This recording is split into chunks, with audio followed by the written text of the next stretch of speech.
Dhaka two রাজবাড়ী আজকে সম্পূর্ণ জার্নিটা আমাদের ছিল ট্রেনে। অনেকদিন পর গ্রামে যাচ্ছি, সেই সাথে আপনাদেরকেও নিয়ে যাচ্ছি, সবকিছু শেয়ার করবো আপনাদের সাথে। সব সময় তো আমরা বাসে জার্নি করেছি, বাসে রাজবাড়ী গিয়েছে, তো আজকে ট্রেনে যাওয়ার অভিজ্ঞতাটা শেয়ার করব যে বাসে যাওয়া ভালো না ট্রেনে যাওয়া ভালো। এমনিতেও ট্রেন জার্নিটা আমার কাছে খুবই ভালো লাগে, কিন্তু আজকের জার্নিটা আপনাদের সাথে শেয়ার করব। আসসালামু আলাইকুম, সবাই কেমন আছেন? আশা করছি ভালো আছেন। আমরা আলহামদুলিল্লাহ অনেক ভালো আছি। তো গতকাল আমরা রওনা হয়েছিলাম ঢাকা টু রাজবাড়ির উদ্দেশ্যে। তো আমরা সকাল 9টার দিকে বের হয়ে গেছি, 9টা 40 আর কি রেডি হয়ে বের হয়ে গেছে। তো প্রতি সময় তো আমাদের যাওয়া হয় বাসে, তো ভাবলাম যে এবার না হয় আমরা একটু ট্রেনে যাই, ট্রেনে যাওয়ার অভিজ্ঞতাটা কেমন হয় সেটাই দেখি। আর প্রথমে আমরা চলে যাচ্ছি হচ্ছে কাজীপাড়া মেট্রো স্টেশনে, কারণ আমরা মেট্রোতে করে কমলাপুর পর্যন্ত যাব, ওখান থেকে তারপর রেল উঠতে হবে। আমরা অনলাইনে টিকিট কাটার চেষ্টা করছি, কিন্তু অনলাইনে পাইনি, তো ভাবলাম গিয়ে দেখি পাই কিনা। আমরা যেহেতু মিরপুরে থাকি, আমাদের এখান থেকে দেখা যায় গাবতলী হয়ে যদি আমরা বাসে চলে যাই আমাদের কিন্তু অতটা সময় লাগে না। রাস্তাঘাটে যদি সেরকম সিগন্যাল বা জ্যাম না থাকে তাহলে খুবই দ্রুত যাওয়া যায়, মানে 3 থেকে 4 ঘন্টার মধ্যে বাড়ি পৌঁছানো যায়। এক পর্যায়ে এবার আমরা শখ করে রেলে যাচ্ছি আর কি, দেখি কয় ঘন্টার সময় লাগে, এখান থেকে সুবিধা হয় নাকি আমাদের মিরপুর থেকেই গাবতলী হয়ে যাওয়ার সুবিধাটা হয়।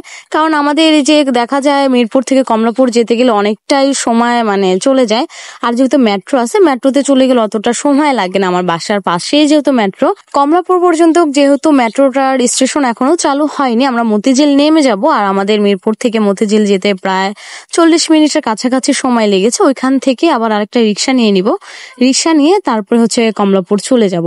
তো এদিকে আমি আবার একটু উপভোগ করছিলাম সাফওয়ানকে কোলে নিয়ে। আর সাধারণত যে পরিমাণে ভিড় থাকে মেট্রোতে, মানে ওঠার থেকে আমি মনে করি মাঝে মাঝে না ওঠাই ভালো। কিন্তু শেষ যে স্টেশন আছে ওখানে এসে দেখি সবাই নেমে গেছে, কয়েকজন বাকি আছে।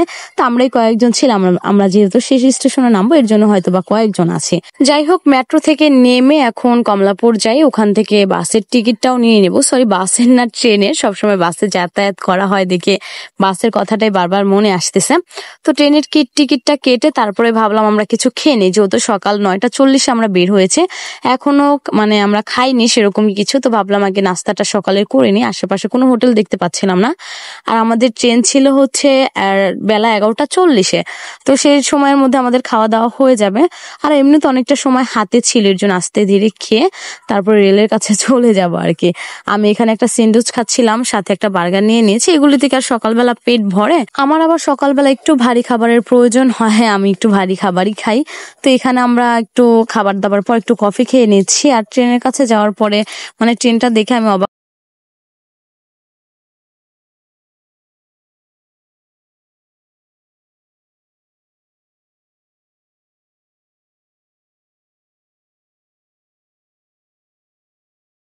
জানালার পাশে বসতে খুবই পছন্দ করি, কিন্তু আমার হাজবেন্ড আমার থেকে বেশি করে, সে সহজে আমাকে বসতে দেয় না। এইবারও না, সে আমাকে বলতেছে তুমি আমাকে ফোন দাও, আমি ভিডিও করে দেই। তো তাকে ফোন দিয়ে দিলাম, সে ভিডিও করুক। আর শাওন তার কোলে বসেছে আর আমার কোলে সাফওয়ান ছিল। আসলে রেলের জার্নিটা কি আমার কাছে ভালো লাগে, আমার হাজবেন্ডের আবার একদমই পছন্দ না। কারণ এই জার্নি করতে অনেকটাই সময়, মানে সময়ের প্রয়োজন হয় আমি মনে করি। যেহেতু আমরা মিরপুরে থাকি, এখান থেকে যদি আমরা রাজবাড়ী যাই দেখা যায় 3-4 ঘন্টা, যেটা আগে বলছি সময় লাগে। আর আমরা এই যে 9টা বাজে বাসা থেকে বের হয়েছে, 9টা 40 আমার গ্রামে মানে বাসায় পৌঁছাতে পৌঁছাতে বিকেল 4টা বাজছে। আমি যদি মানে আমাদের এখানে পাটুরিয়া দৌলতদিয়া থেকে যদি যেতাম, ওখান থেকে গেলে দেখা যেত মানে 2বার আসা যাওয়া যেতে এতটা সময় লাগছে। কারণ এই ট্রেনটা একদম ফরিদপুর হয়ে তারপরে রাজবাড়ী যায়, মানে উল্টো যায়। এটা আমি আগে বুঝতে পারিনি, বুঝলে হয়তো বা আসতাম না। পদ্মা সেতু পার হওয়ার পরে তারপর এখানে ট্রেনটা প্রায় আধা ঘন্টার উপরে থেমেছিল। আর এই যে এই আবহাওয়ায় মানে ঘুরে বেড়াতে যে কতটা ভালো লাগে একমাত্র যারা এই যে ট্রাভেল প্রেমী তারাই জানে। আমার কাছে তো খুবই ভালো লাগছিল। যদি গরম থাকতো তাহলে হয়তো বা বাচ্চাদের নিয়ে ট্রেনে খুবই কষ্ট হতো। মানে আমি বলবো যারা মিরপুরে আছে তারা অন্তত ওই যে গাবতলী দিয়ে যাওয়াই ভালো, এদিকে আসার কোনো প্রয়োজন নেই।